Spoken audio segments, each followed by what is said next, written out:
So, Tom, what do you make of these drawdowns? They do seem to be regulation sort of provoked sell downs. I mean, actions from China banning ICOs, shutting down Bitcoin exchanges by the end of the month, et cetera.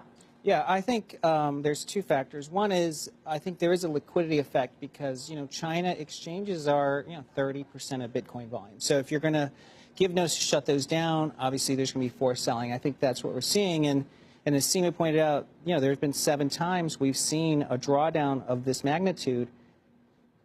In 2015, Bitcoin was 183. Now it's 4,000. So you still had to buy all those pullbacks. But the second part has obviously been, a lot of folks talking about Bitcoin being a bubble or a fraudulent currency. I think you need to be on the other side of that very strongly. But why?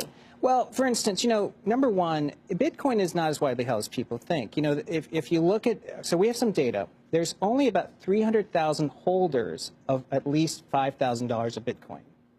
So think about that. That's like saying the iPhone was a bubble in 2007, 4 days into the sale, because there were 500,000 iPhones sold. I mean, it's not that many holders of Bitcoin. When you think about how many wallets there are today that hold $5,000, it's huge. So I think it's still very early stages, and I think it makes sense for Bitcoin. Why isn't that not a negative, though? Why isn't it? I agree with that. That would have been my point. Less hands makes it exactly. more speculative, adoption. more volatile, more bubbly, more like tulips. Well, what you have to remember is Bitcoin is a fat protocol. So that's what makes this different than other technologies, meaning the actual network itself is generating the value so that the visa of Bitcoin isn't going to be as valuable as the blockchain network itself.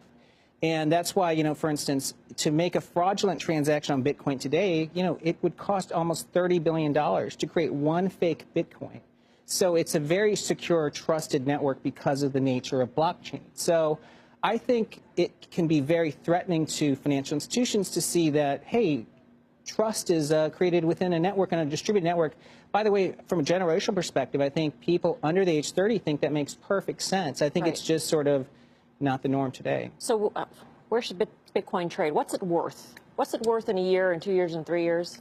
Well, I think that the best framework still, and it's not worth it to try to look at Bitcoin as 2 weeks ahead or whatever, is to think of it as a store value. So the way people in the 80s treated gold as the store value because they never trusted dollars, I think another generation of people think of Bitcoin and the blockchain it embeds is the store value. If it's 5% of gold in 5 years, it's $25,000 per unit. 25,000 in 5 years. And yes, and it's 3,300 today.